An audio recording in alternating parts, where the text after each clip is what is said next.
go.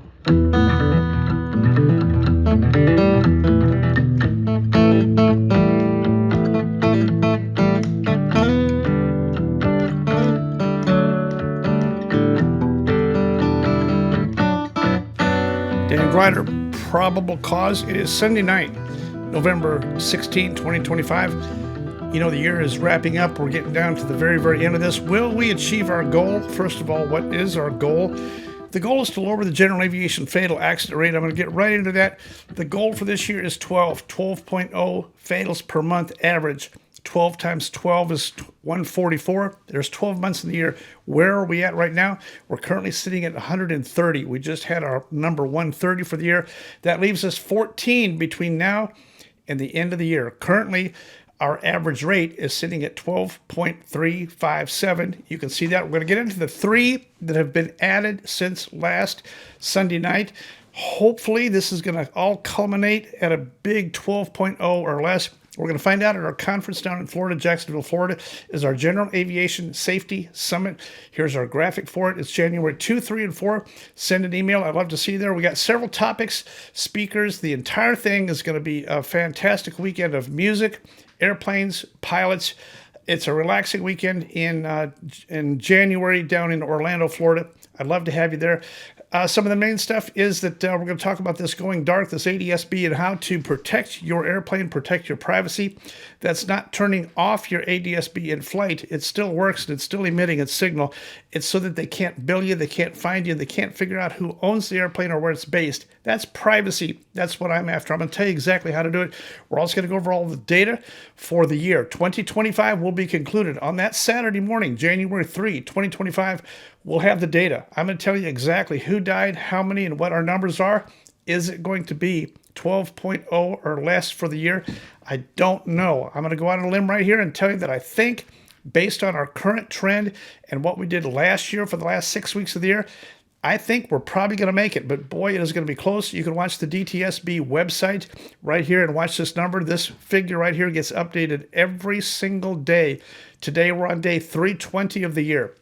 We've consumed 320 days, and we've had this many accidents, general aviation fatal accidents, and that's what that is all about. We're going to get into those three that we did since last Sunday night. At the very end of this, we got a couple other housekeeping things and a couple interesting things to do. First, I got a really fascinating subject to tell you about.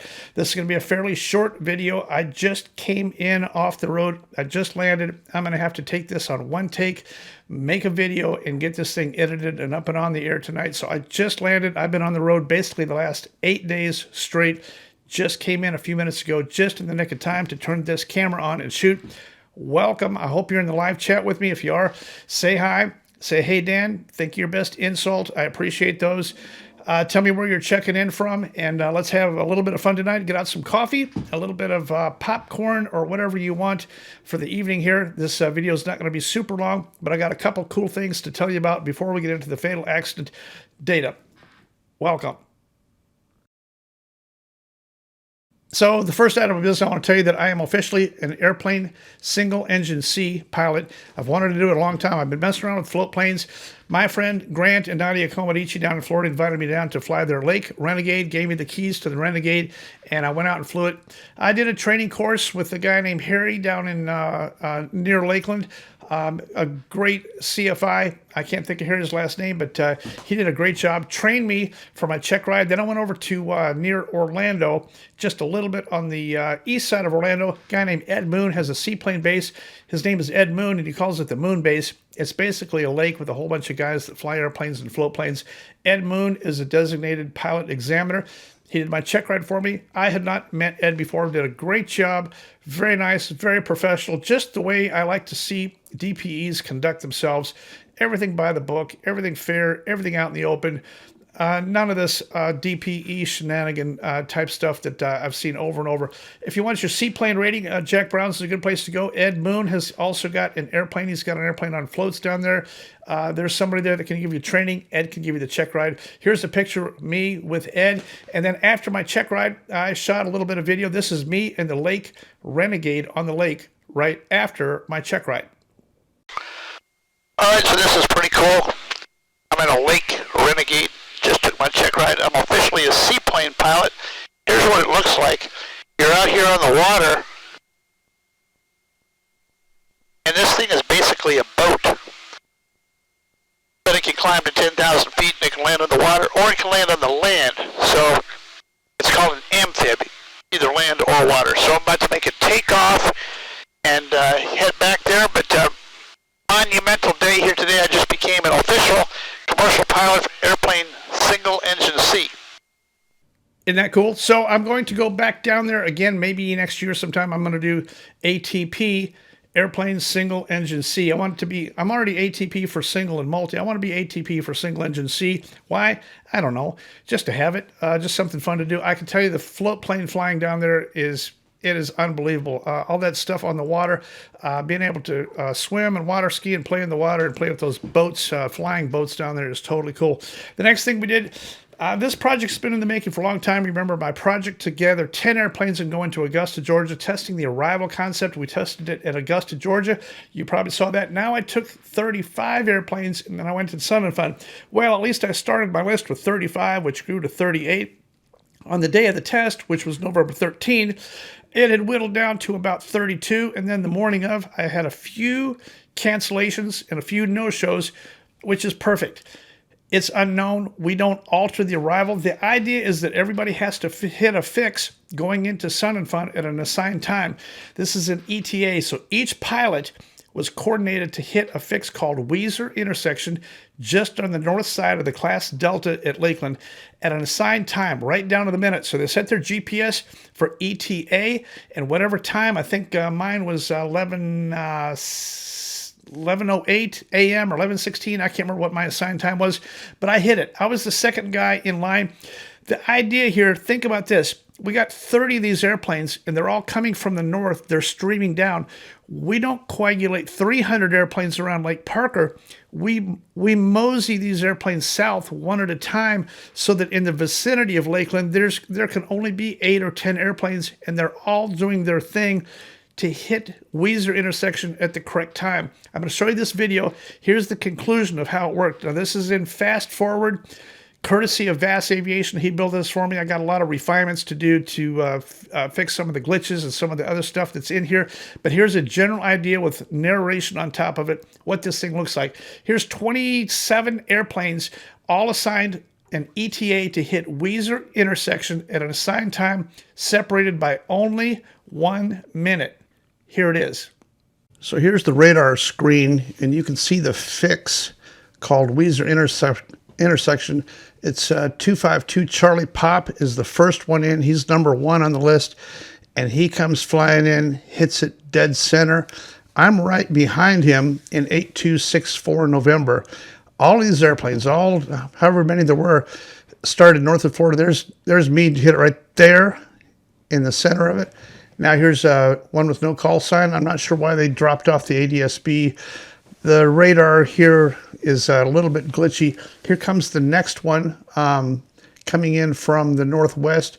296 Mike, I'm not sure what the number was on that one, in the spot right about, come on there. He went a little bit to the west. That's okay. And then here's the next one. And then here's the next one. Now we've got a little gap in the interval. Here's the next guy. Each one is flying through the intersection at Weiser. Here's the next one. It's going to fly right through it. I'm not sure why that's frozen and missed a data block there. Here's 422 November Mike, I believe it is. But look at all the airplanes. They're generally flowing south. November Mike made it through Weiser. Here comes the next one, LZ, and he's coming south. The little blue one to the right there, that's not one of ours, and he went someplace else. I'm not sure who that was. All these targets are there's 25 or 30 of these airplanes that all started north of Lakeland and came south. So what we've done is we've stretched out the arrivals over the state of Florida. The state of Florida is very long, north to south, and when you meter these out with an arrival time, they don't get close to the airport until their assigned time. Each one of these airplanes is drifting south in order to hit Weiser at the appropriate time. Here comes the next one. looks like 425 Juliet Sierra, I believe. He's coming south. He's going to hit Weezer right about there, right on it. Exactly. Here comes the next one right behind him. So for 30 minutes, these airplanes went through Weezer basically one at a time, 1 minute apart. There was only a couple little problems that was mostly ATC induced, because ATC was giving people headings and speed assignments. Here comes the next one, flew right through Weezer. Keep in mind that all 30 of these airplanes started out someplace in Florida with the assignment to hit Weezer at their assigned time. The graphics and the radar is a little bit jumpy, but because I've got this fast forwarded like a lot, so this is not in real time. Here comes the next one, Tango Whiskey. It's going to fly right through Weezer, but you can see all the airplanes drifting south to hit Weezer at their assigned time. From there, air traffic control picks them up. Whoops, there's a there's a commercial that's not supposed to be in there. Each one of these airplanes hits their spot at the assigned time and flies right through there. Here's 971, I believe, is going to fly right through, and that's it. It all worked. It all worked really, really good. You know, after we landed, the traffic pattern was stable. Nobody went around. Stabilized traffic pattern, stabilized approach. Everybody landed, cleared the runway, taxied south, went to Sun and Fun. Sun and Fun rolled out the red carpet for us and parked the airplanes, shuffled us right in and fed us a big, huge barbecue lunch for everybody. Had a great time. Gene, can't think of the guy's name, but he's the CEO at Sun and Fun. He was there and he gave an excellent presentation on the actual mission of Sun and Fun. Everybody there was completely surprised to know the inner workings of Sun and Fun and what Sun and Fun is actually about. It's a worthwhile mission. And Gene is very, very interested in increasing safety, increasing reliability. Mostly, he heard it from every single pilot there, told him directly, we will not fly into Sun and Fun again because of the chaos. This method alleviates the chaos. There's no chaos and you get a reservation. You're going to fly in nice and easy, stabilized approach. You get rid of rock your wings. You get rid of land on a dot. You get rid of landing on top of an airplane that's already on the runway. We don't need all that and nobody wants all that. So the whole thing worked really, really good. I appreciate the people down there that helped us out with that. And I really appreciate the pilots who jumped in there and helped with that. They came from all over, Mississippi, Alabama, Georgia, Florida, North Florida, New Smyrna Beach. Some guys from over there on the Space Coast side brought their airplanes in. Most of them I've never met and may never even meet them again, but completely random. The whole thing worked really good. I'd like to know your opinion, your thoughts on the arrival concept.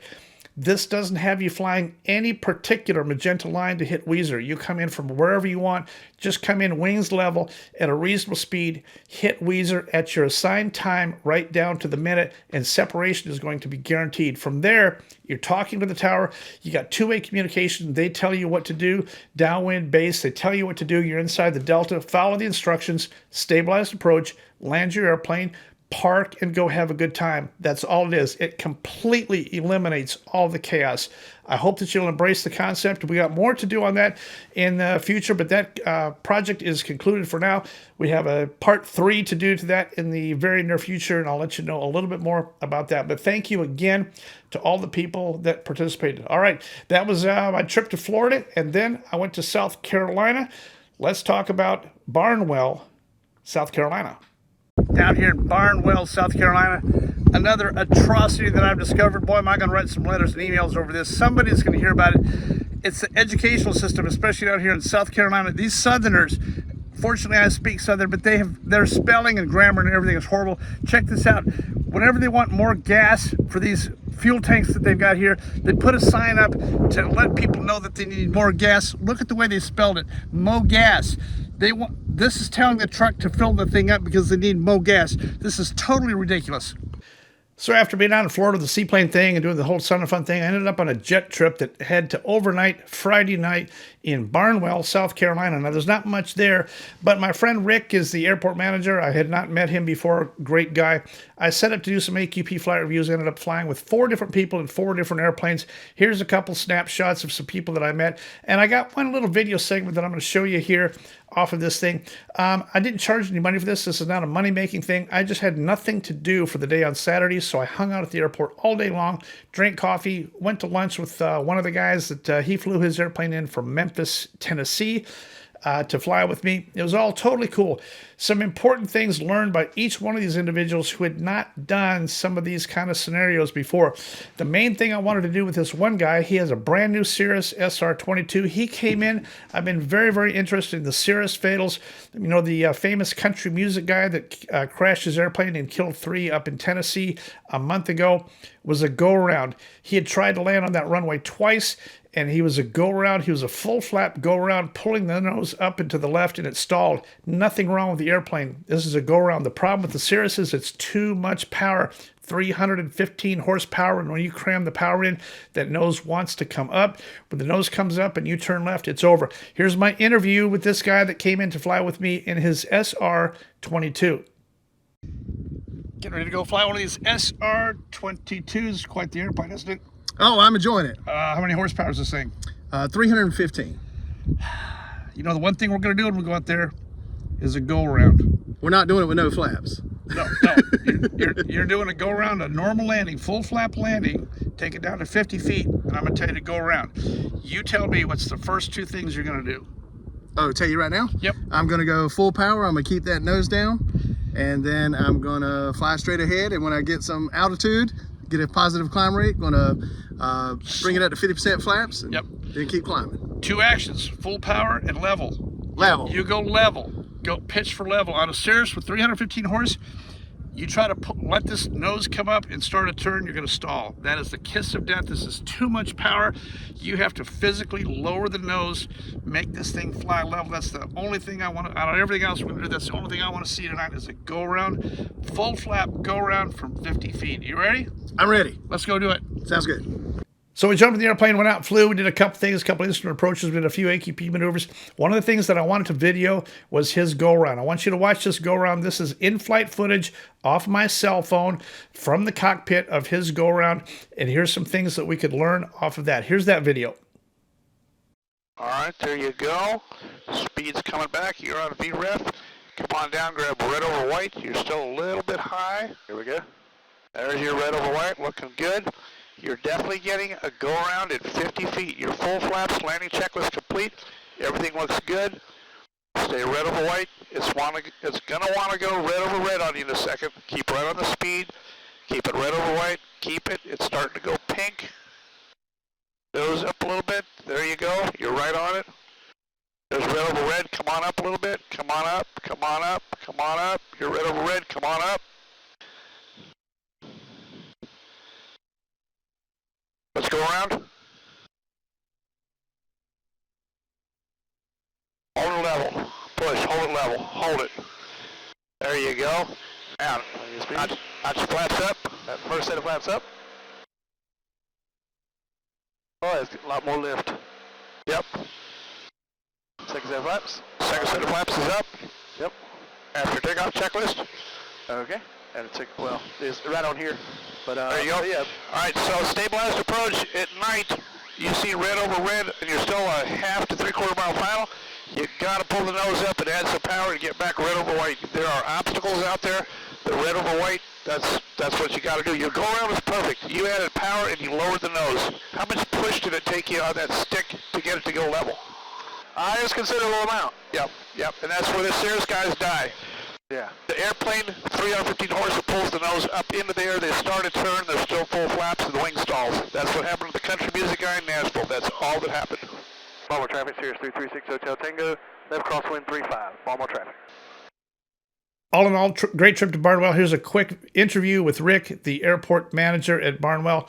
My highest accolades to this airport: 2 runways, 2 GPS approaches, 2 crew cars, pilot lounge 24/7. They got fuel, they got gas, they got everything there. And here's my interview with Rick, the manager, who absolutely rolled out the red carpet for us this weekend, made us feel welcome, and gave us the run of the FBO, all the coffee you could drink, and we had a great time in Barnwell, South Carolina. Well, this is pretty cool down here in Barnwell, South Carolina, and happened to run into the main guy, the airport manager at Barnwell. And I have to tell you that this is a great place, and this is Rick, the airport manager.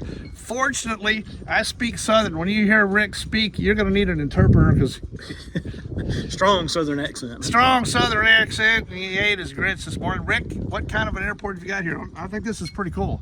It's Barnwell Regional Airport, and it's here in Barnwell County. But we welcome jets. We have some military activity come here and all. We have 46 airplanes based here, mainly within T hangars and community hangars. But you got 100 low lead, you got jet fuel, and you got MoGas here. You got 2 runways, ASOS, 2 LPV approaches, a crew car, 24-hour access to restrooms and stuff like that. You have everything anybody needs, and you have one of the best days in the country. I know that for a fact. And good places to eat right local here. Everything's within about a half a mile of this airport, and I kind of like it. I had a great time here. You got a great little airport. Don't you think some people ought to stop in here and see you? Yes, sir. Anytime, Dan. And like I say, we have MoGas here, and it's true 93 octane MoGas. And we have a tremendous amount of traffic coming in and out that would like to have the MoGas. To the best of my knowledge, we are the only airport within a 100-mile radius that offers MoGas. It's just dawning on me now. I think I made an error. It says MoGas on the pump. Is that what that means? Yes. Oh. That is automotive MoGas. Whoops. 93 octane, but we have 100 low lead also. And we try to keep our prices very attractive. MoGas right now is $4.40 per gallon, 93 octane. There you go. Well, I guess I made a mistake then. I kind of went a little bit off the chain interpreting what that MoGas meant. But that's for a different day. Rick, great to see you, and thank you for all your hospitality. I had a great time here in Barnwell, KBNL. That's correct, KBNL, and welcome anytime. Like I say, we have a card, a keypad system where you can put in the CTAF plus star frequency, and 24/7 we have people that inclement weather, they'll stop over too, and we do have a pilot lounge area inside also. Perfect. Thank you, Rick. Thank you, Dan. So that catches it up. What you're really here for is the accidents and the accident rate. There's only been 3 since last Sunday night. The first one is the B100. That's a King Air. It's a King Air 200 with Garrett engines on it. That's the big 4-bladed, flat, noisy TPE 331 engine. Still a great airplane. I've flown the 200 and the B200 and the B100. The B100 is the same thing. It's just got Garrett engines on it. This guy and his daughter, here's his picture, died. I don't really understand this accident. It was not weather. It was not a tornado. It was not IMC.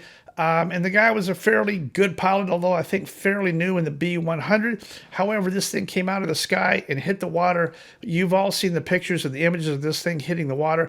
Unbelievable. This can only be a flight control problem. I don't know if it's a busted elevator cable or an elevator that became out of control or a runaway trim. The trim in any King Air is extremely powerful. If it jams you to full nose down on a B100, you don't have enough muscle to overcome it. Promise me, you don't. You have got to be able to move that trim. If this thing in flight went to full nose down trim, that would explain the flight profile. As of right now, that's my guess. I've seen the elevator cables in these King Airs. They're pretty beefy. The pulleys, all that hardware, extremely strong. I don't think I can remember an actual elevator control cable failure in a King Air of any kind, but I have seen a lot of autopilot servos and trim problems and stuck trim and things where the trim gets jammed to full nose up or full nose down. You cannot hold it. And that's, to me, that's what this one looks like. The next one's the 172 out in California. 3 people on board, 2 died. There is 1 survivor, so we'll be able to get a little bit of information off of that. I have no idea the particulars on all that. The information is on the DTSB website as far as the lat long, where it was, and everything that we know about it so far. The third one just happened up in Ohio. two guys. They were brothers, 82 and 85 years old. The 82-year-old, Terry, was flying the airplane. It's a Jabiru. He did not have a medical of any kind. And a brand new sport pilot's license. His sport pilot's license was fairly recent, no medical. They had been flying for quite a little while when they nosedived this thing into a farm up here in Ohio. Still no idea there. Doesn't look like a medical kind of incapacitation because those kind of maple leaf around to do funky things before they ever hit the ground. That doesn't look like that either. Still too early. I'll be waiting to see some prelims on the wreckage and what they found and the flight path and those kind of things before we can really do very much for it. Anyway, the Jabiru up in Ohio, that brings us up to 130. That means we've only got 14 to go for the end of the year to keep it at 144 or less. 144 is the magic number, and we're going to find that out down there in Florida. When we get down there, we will have 2025 concluded right down to the decimal point. Most important, I'm going to tell you the categories, the most common ones, the things that you can do to bulletproof yourself to try to stay alive in 2026. Don't do. There's about 6 super common methods of killing yourself in an airplane. If I could eliminate those 6, our accident rate would literally go almost to 0. It's always the same 6 with a few exceptions. There's about 22 other scenarios, AQP scenarios, but it's the big 6 that keep hurting us every day. Not the least of which is your impossible turn that is on the rise. My opinion is you better be very, very, very careful if you're thinking about that impossible turn. Plan on an engine failure after takeoff. Know where you're going to put it. Know whether or not you can turn around. If you don't know that you can turn around, you're going straight ahead, wings level, full flaps, put it in a field, put it someplace, open the door, step out, call me, and you and me are going to dinner. That's all it is. All right, I'm going to get out of here to get this video up and on the air. I had to kind of jam through this because I'm out of daylight and I'm out of time, but I appreciate you jumping in here this evening. Another Sunday evening, 9:30 p.m. I'm going to try to hit these consistently through the end of the year if I can. I'm really excited to see if we hit this 12.0 number or not. I'm curious on your opinion based on where we are and the rate we're going. I'm curious your opinion. Are we going to make this or not? Is this year going to be a 12.0 year or not? It's going to be interesting, and we'll let you know in the very, very end. Let me get out of here, get this video up and on the air for my tiny little itty-bitty fledgling YouTube channel, Dan Gryder. Probable cause.